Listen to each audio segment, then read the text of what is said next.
अतर काज़मी साहब, मैं अगर इस सारी बहस को हम उस साइड पर ले जाए, ये जितनी तफरीक इस वक्त मौजूद है, अगर डिस्पैशनेटली देखा जाए, इख्तियार वली साहब का मौक़िफ़ अपनी जगह, वफाकी हुकूमत का अपनी जगह, लेकिन हमें कुछ तब्दीली नज़र नहीं आ रही। और शफी जान साहब कहते हैं कि ये कोई एक दिन का नहीं है, ये तो ऑन गोइंग प्रेशर है जो कि बिल्ड होता रहेगा।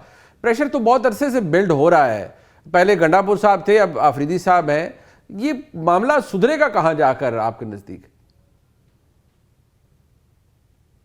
देखिए, या तो होता ना कि हुकूमत ने 3 सालों के अंदर उस बयानिए को कमजोर कर दिया होता जो तहरीक इंसाफ का है। कोई भी बंदा आप देख लें, हुकूमती शख्सियात से आप भी बात करते हैं, अभी भी उनका इशू है कि उनका जो पॉइंट है वो ये समझते हैं कि शायद वो मिसअंडरस्टूड है।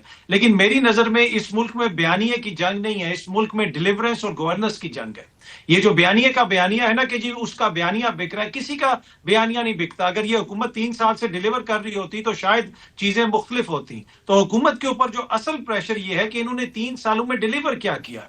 इन्होंने बड़ी बड़ी बातें की हैं, इनकी बहस के अंदर बड़े बड़े दौरे नजर आते हैं, बड़ी बड़ी मीटिंग्स नजर आती हैं, बड़ी बड़ी महफिल नजर आती हैं, लेकिन आम आवाम आपको मिसिंग नजर आती है। आम आवाम को क्या मिल रहा है? अगर कोई आपकी तारीफ कर रहा है, कोई आपके साथ फोटो खिंचवा रहा है। मियाँ साहब की एक हालिया वीडियो मैंने देखी, वो ऑर्केस्ट्रा सामने बैठा हुआ है, कोई 50-60 आर्टिस्ट बैठे हुए, वो म्यूजिक बजा रहे हैं। यकीन कीजिए लगा ऐसे कि वो नहीं कहते मुरौम जल रहा था और नेहरू बांसुरी बजा रहा था। इनका क्या ताल्लुक है आम आवाम से? तो जब तक ये आम आवाम से कनेक्ट नहीं कर पाएंगे, यकीन कीजिए इन पे प्रेशर रहेगा। पीटीआई नहीं होगी तो कोई और जमात होगी। असल इशू आवाम के लिए डिलीवरेंस है, जिसमें मुझे ये लगता है कि 3 सालों में ये काफी हद तक नाकाम हुए। अच्छा, अगर इस सारे मामले को हम देखें सियासी तौर पर, अदर काज़मी साहब, क्योंकि जारी बात है आप भी लोगों से मिलते हैं, प्रोग्राम्स में भी जाते भी हैं और आपके प्रोग्राम में भी लोग आते हैं।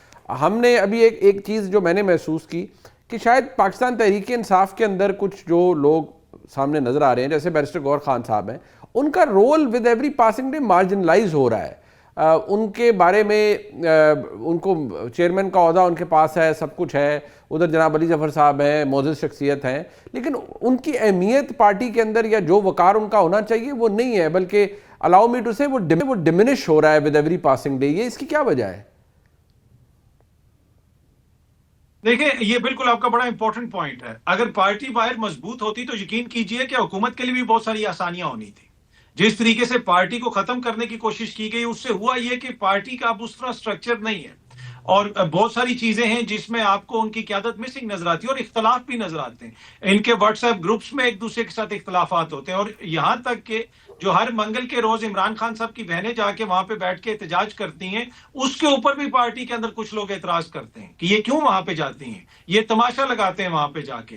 तो मसला ये है कि सारे अरसे में आपको पार्टी कम, आपको नौजवान लड़के जो हैं उसमें सोहेल अफरीदी हो जाए, शाहिद खटक हो जाए, शफी जान हो जाए, मीना खान अफरीदी हो जाए, नईम हैदर पंजोथा हो जाए, शौकत बसरा साहब हो जाए, ये इस तरह के लोग आपको नजर आते हैं और खान साहब की बहनें नजर आती हैं। बाकी चेयरमैन साहब आपको कहीं पे नजर नहीं आते। इनके दीगर बहुत सारे सीनियर लोग हैं, आप खुद कवर करते हैं, आप रिपोर्ट करते हैं, आपको ग्राउंड की सिचुएशन है। ये तो सीनियर क़यादत जो आप कह रहे हैं कि एक तरह से लगता है इस तरह कि इररेलेवेंट हो गई है। क्या ये वक्त का जबर है या इनकी अपनी सियासी नाकामी है? ये फिर इसके ऊपर बहस जरूर हो सकती है। बट ऑन द कॉन्ट्ररी, अगर इसकी फ्लिप साइड देखें अदर साहब, जिस तरह आपने खुद कहा कि उस तरह स्ट्रक्चर कोई नहीं रहा, ग्रुप बंदी बहुत है जमात के अंदर, लेकिन जो मसाइल हैं, कोर इशूज़ हैं पीटीआई से रिलेटेड या खान साहब से रिलेटेड, वो भी अनरिजॉल्व्ड हैं और उनकी भी कोई सोल्यूशन हमें किसी जगह पर फिगर आउट होते हुए नज़र नहीं आता। किसी से बातचीत नहीं, किसी कहीं स्पेस नहीं, किसी जगह पर कोई मीनिंगफुल डायलॉग नहीं। अगर ये लोग जिस तरह आपने कहा कि इररिलेवेंट हो गए हैं, तो जो लोग समहाउ बहुत हॉकिश हैं या मजबूत हैं, उनकी भी एक्सेस नहीं है या कोई उनसे बात नहीं करना चाहता। तो सिचुएशन तो अनरिजॉल्व्ड है ओवरऑल।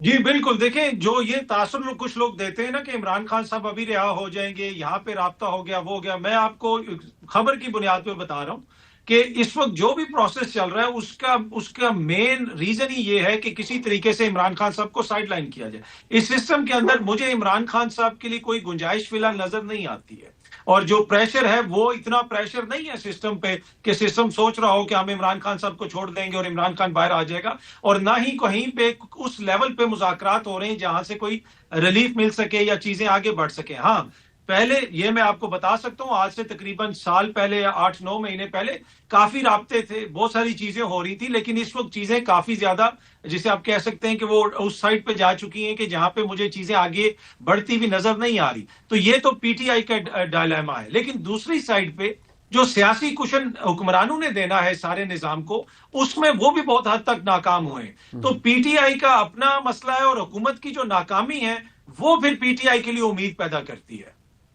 ठीक। अच्छा, टुवर्ड्स द एंड हुकूमत बड़ी, आज आपने देखा वज़ीर आज़म बड़े कॉन्फिडेंट नज़र आ रहे थे, और जाहिर बात है वहाँ पर प्रेसिडेंट ट्रंप का खुद इंक्वायर करना प्राइम मिनिस्टर के साथ बड़ी, वहाँ पर एक ऑब्वियसली लिमिटेड इंटरेक्शन, बट बात होना, फिर खुसूसी तौर पर पूछना कि फील्ड मार्शल किधर हैं, तो फिर प्राइम मिनिस्टर का पॉइंट आउट करना कि वो सामने बैठे हैं और उनको वो वेव कर रहे हैं। ये क्या शो करता है overall for Pakistan beyond politics?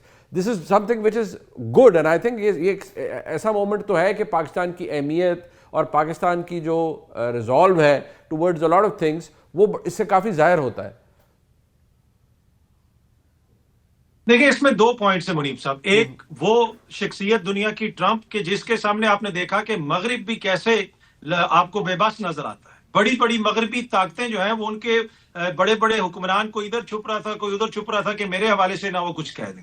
वैसी शख्सियत का पाकिस्तान के वजीर आजम से बात करना, पाकिस्तान के फील्ड मार्शल की तारीफ करना, कोई अगर ये कहता है कि इसकी सिग्निफिकेंट नहीं है, ये चीज सिग्निफिकेंट नहीं है और ये इंपॉर्टेंट नहीं है, तो वो गलत बयानी से काम लेता है, ये बहुत ज्यादा सिग्निफिकेंट। और इसमें कोई दो राय नहीं कि एक बड़ी अच्छी रिलेशनशिप बन गई। और उसकी बुनियादी वजह क्या है? उसकी बुनियादी वजह वही है जो पाकिस्तान ने भारत को शिकस्त दी। और ट्रंप ने अभी डेवोस जाने से पहले दोबारा इंडियन जहाजों का जिक्र किया कि कैसे पाकिस्तान ने गिराए। तो मेरे ख्याल में इसमें तो कोई दो राय नहीं। हाँ, दूसरी बात यह है कि ये जो बोर्ड ऑफ पीस बना है, पाकिस्तान उसका हिस्सा बना है, क्या पाकिस्तान के पास चॉइस थी? देखिए, इस वक्त तो बड़े बड़े जो मुल्क हैं, फ्रांस के सदर के हवाले से ट्रंप कहते हैं कि अगर वो शामिल नहीं हो रहा तो ज्यादा अरसा वो सदर भी नहीं रह सकेगा। तो पाकिस्तान के पास मुझे नहीं लगता कि कोई इतनी ज्यादा चॉइस थी जिस किस्म के मूड में इस वक्त ट्रंप साहब हैं। तो एक ये चीज भी है। और फिर एट द सेम टाइम बहुत सारे जो मगरबी ममालिक हैं उन्होंने बोर्ड ऑफ पीस को ज्वाइन नहीं किया, चाहे वो डेनमार्क हो जाए, चाहे वो बरतानिया हो जाए, फ्रांस हो जाए। उनके अपने तहफुजात हैं, वो ये कहते हैं कि अक़वाम मुत्तहिदा का रोल डिमिनिश करने की कोशिश की जा रही है। तो ये कुछ चीजें ऐसी हैं। एक तरफ आपको यकीनन नजर आता है कि पाकिस्तान ट्रंप की नजर में इंपॉर्टेंस इख्तियार कर गया। दूसरी जानिब जो इस वक्त सारे मामलात चल रहे हैं, लॉन्ग टर्म में क्या उससे पाकिस्तान के लिए कोई पेचीदगियां पैदा हो सकती हैं, तो वो चीज भी हमें मद्देनजर रखनी पड़ेगी। रफी जान साहब, एक बात, एक तो ये कि इस सारी बहस के बाद मुझे सिर्फ ये जानना है कि वो इतने ताकतवर खुद को समझ रहे हैं, उन्होंने कहा सारे ऐसे जमहूरी हुकूमतें चलती हैं, हमारे साथ फलाना मुल्क भी खड़ा है, सारे खड़े हैं, लेकिन मेरे लिए तशवीश की बात यह है कि आप सब कौमी मामलात के ऊपर इकट्ठे नहीं खड़े हो पा रहे। बहुत सी चीज़ें हैं जिनमें अभी भी आप में बहुत दूरी है। क्या उसमें कोई बेहतरी आ सकती है? देखें, इख्तियार वली साहब ने जितने नाम लिए, जिन ममालिक का उन्होंने जिक्र किया, ट्रंप के साथ इनकी तस्वीर आ जाए तो ये दो दिन खुशी से सोते नहीं है। और जिन मुल्कों का इन्होंने नाम लिया, और ये भी कहते हैं कि ये पहले एक बात करते थे मुनीब साहब कि हम और एस्टेब्लिशमेंट जो है वो एक पेज पे है। तो मैं इनको कहता था कि पेज एक है, वो एस्टेब्लिशमेंट का पेज है। आप कहीं से साइड से कोने में कहीं पड़े हुए हैं, वो जो लिखते हैं आप वो बयान कर देते हैं। पेज तो एक ही है, वो एस्टेब्लिशमेंट का है। अब ये जिन्होंने जिन ममालिक के नाम लिए हैं, इनसे ये पूछा जाए कि आपके वजीर आजम ने 38 गैर मुल्की दौरे किए अभी तक, अभी शायद 40 पहुंच गए, दो तीन मजीद उसमें ऐड हो गए हैं, क्योंकि वो भतीजे की शादी तो अटेंड करके दोबारा अपने मुल्क रवाना हो गए हैं। अभी तक इन्होंने $1 की इन्वेस्टमेंट किसी मुल्क से नहीं लेके आए। अगर 38 दौरे हम किसी मांगने वाले को 38 मुल्कों में भेज देते, वो भी कुछ ना कुछ ले आता।